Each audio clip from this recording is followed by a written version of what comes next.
les infos.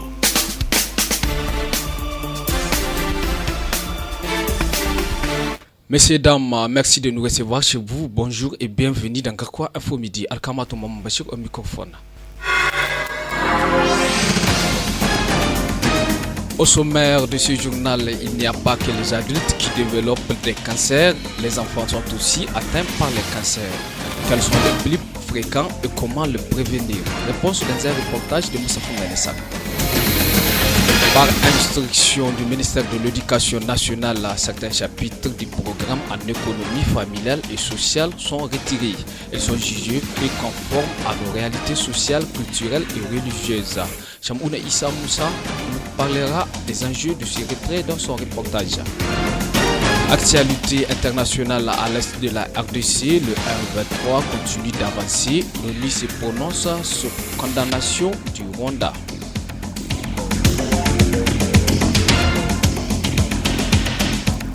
Nous commencerons ce journal avec ces brèves. Le ministre du Commerce et de l'Industrie du Niger a fixé par arrêté pris ce jeudi 20 février 2025 le prix des Hajj 2025 à 3 146 149 francs CFA.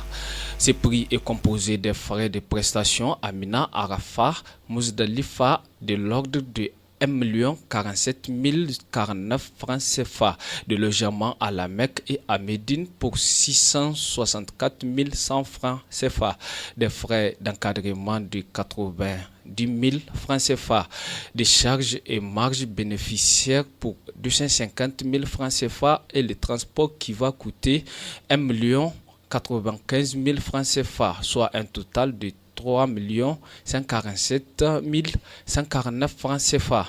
Comparé au prix du Hajj 2024 qui était de 3 250 000 francs, le prix du Hajj 2025 a enregistré une légère baisse de l'ordre de 103 851 francs CFA.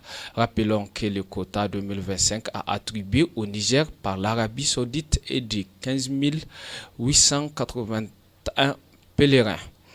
Cela dit, le bureau exécutif du syndicat unique de la santé et de l'action sociale SUSASA dit non à la proposition de la Confédération démocratique des travailleurs du Niger de contribuer au fonds de solidarité pour la sauvegarde de la patrie par prélèvement sur salaire. Par note numéro 24/Ben SUSASA 2025 et après consultation et concertation avec toutes ces structures de base, le syndicat dit rejeter catégoriquement cette contribution. La CDTN a demandé à chaque syndicat affilié de donner son avis par rapport à la proposition de contribution des travailleurs par prélèvement sur les salaires au profit du fonds de solidarité. À suite de cette édition, les cancers pédiatriques sont des cancers qui touchent les enfants et les adolescents, généralement avant l'âge de 18 ans. Bien qu'ils soient rares par rapport aux cancers chez l'adulte, ils représentent un défi majeur à raison de leur agressivité et de leur impact sur des organismes en pleine croissance. Moussa Foumanessak avec le reportage.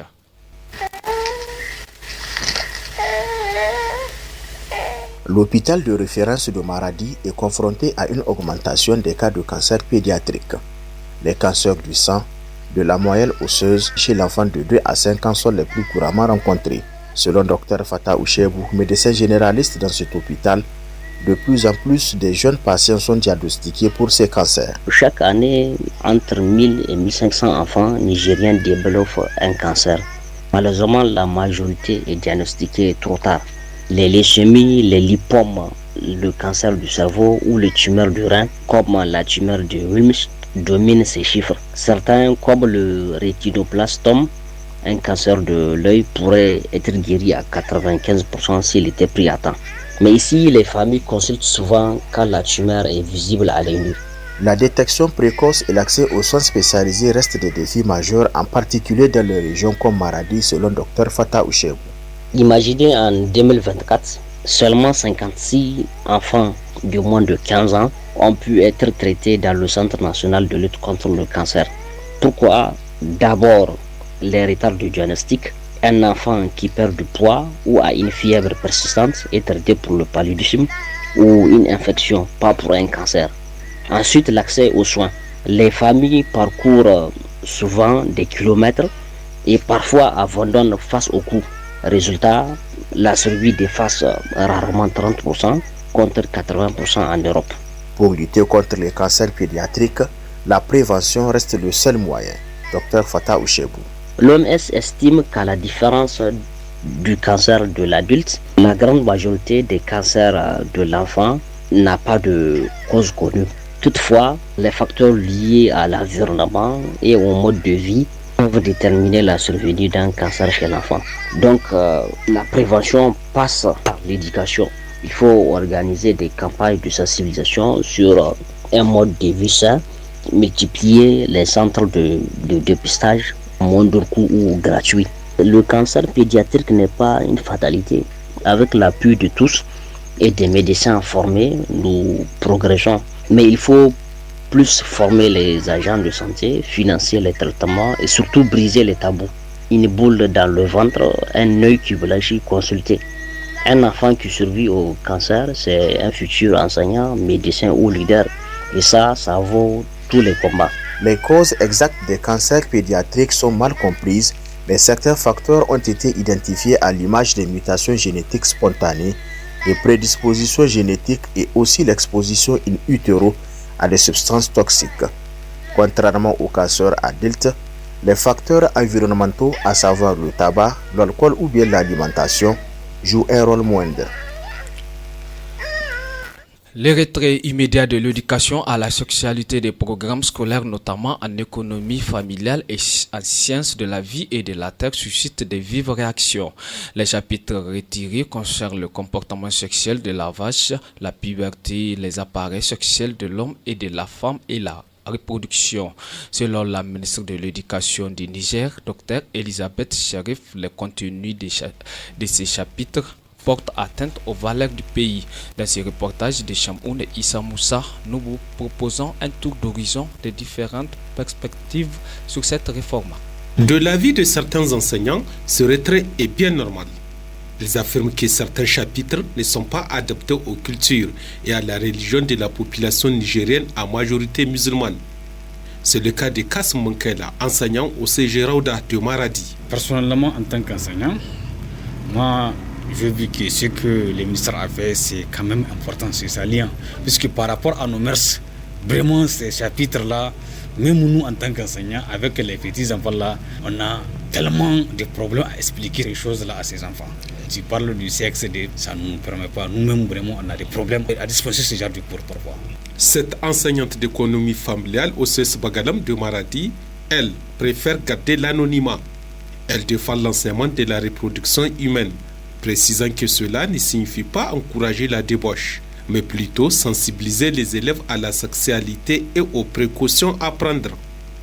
Elle déplore que cette approche soit mal comprise et critiquée par certains, allant jusqu'à insulter le système éducatif nigérien. À notre avis, on n'est pas en train d'enseigner la débauche aux élèves, mais plutôt c'est pour les sensibiliser sur le fonctionnement de leur sexualité. Mais les gens se cachent en divulguant des spéculations infondées autour de ces leçons et parfois jusqu'à nous insulter. Ces choses nous dérangent vraiment parce que nos mœurs et nos cultures ne concordent pas avec l'enseignement de ces chapitres à l'école. Quelles seront donc les conséquences de ce retrait du chapitre sur la puberté et la reproduction de l'homme pour les élèves? Loli Boubé est conseiller pédagogique en SVT, Sciences de la vie et de la terre à l'inspection franco-arabe de Maradi, évoque quelques-unes. Bon, les conséquences d'abord, comme je l'ai dit, donc le retrait, ça veut dire que du coup, les jeunes iront jusqu'à un âge un peu plus avancé, sans savoir de façon scientifique quels sont les risques, les conséquences et même les avantages liés à une maîtrise de la question de la santé de la reproduction. À mon avis, c'est à la fois une perte et un gain, puisqu'on va conserver l'aspect tabou donc, de l'éducation africaine en ce qui concerne la sexualité, mais surtout, ça va davantage exposer ces jeunes, puisqu'ils n'auront plus la possibilité de l'approcher de façon scientifique. Certainement que d'autres peuvent être tentés clandestinement, donc de faire le jeu, et là ce ne serait pas très bien. Selon toujours le conseiller Loli Boubé, la responsabilité de sensibiliser les enfants sur ces sujets incombe désormais aux parents, qui doivent trouver des moyens appropriés pour aborder ces questions en dehors du cadre scolaire. Les parents doivent être le relais, et malheureusement là aussi c'est compliqué. En tout cas, même au niveau des gens qu'on estime être majeurs, c'est des questions qui ne sont pas, en tout cas de notre société, permises comme ça à grande échelle. Donc ce qui veut dire que les parents, maintenant il revient aux uns aux autres de voir comment ils peuvent créer les conditions, en tout cas d'éviter à nos enfants des aventures malheureuses. C'est-à-dire, dans le même temps qu'on supprime ça, au niveau de la sensibilisation, au niveau de l'éducation dans les foyers, il faudrait qu'on trouve un créneau, en tout cas pour permettre aux jeunes, ne serait-ce qu'à leur disant, attention, à partir de tel âge, vous pouvez avoir tel comportement, vous pouvez voir telle modification dans votre corps, et ça suppose que vous devez éviter de faire telle ou telle pratique. Pour les élèves, les avis sont partagés sur ces retraits. Hajara et Rafia sont des élèves dans différents établissements de Maradi. Honnêtement, on est tous exposés à connaître beaucoup de choses sur notre sexualité. Mais les gens pensent que dispenser les cours sur ça, c'est comme si on nous enseigne la débauche. À mon avis, c'est une manière de nous sensibiliser afin de nous préserver sur certains dangers. Même en islam, le prophète, paix et salut sur lui, nous a enseigné sur tout, y compris la sexualité. Moi, mon avis sur cette question, c'est normal qu'on retire ces parties des cours en économie familiale et en SVT. La raison est que les jeunes d'aujourd'hui sont mal éduqués. Si on nous les enseigne, c'est pour nous sensibiliser. Pour d'autres, c'est en ce moment même qu'ils cherchent à s'exposer au sexe. Les élèves doivent savoir comment utiliser ce qu'ils ont appris pour le meilleur usage. Ce retrait soulève des interrogations sur l'équilibre entre l'adaptation des programmes éducatifs aux valeurs culturelles et la nécessité de fournir aux élèves une éducation complète et adaptée aux défis actuels.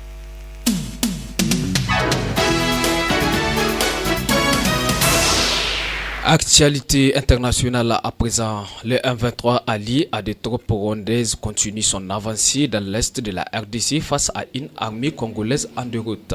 L'ONU s'est prononcé vendredi sur un texte condamnant pour la première fois directement le Rwanda pour son soutien au groupe armé. Jauza Oudouda Garba avec les détails.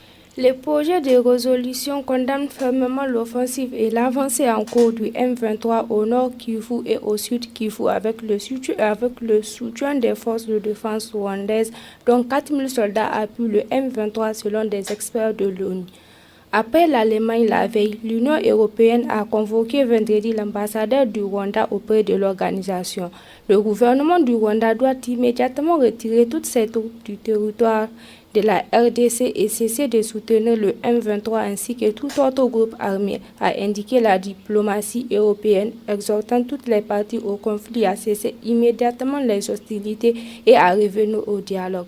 Le conflit a poussé en 2 semaines quelques 42 personnes, en majorité des femmes et des enfants, à trouver refuge au Burundi voisin, a indiqué vendredi le Haut Commissariat pour les réfugiés, soulignant un afflux inédit depuis 25 ans. Environ 15 000 personnes ont en outre fui depuis janvier vers d'autres pays frontaliers, dont plus de 13 000 en Ouganda, selon l'agence onusienne. Merci Jauza Oudouda Gamba. Et c'est ainsi que prend fin cette série d'informations de la mi-journée, journal réalisé par Moussafa Menassara, présenté par Al-Kamatou Maman Bachir. Merci de l'avoir suivi. Et à 12h30, vous serez avec la section comme ça. Bye bye.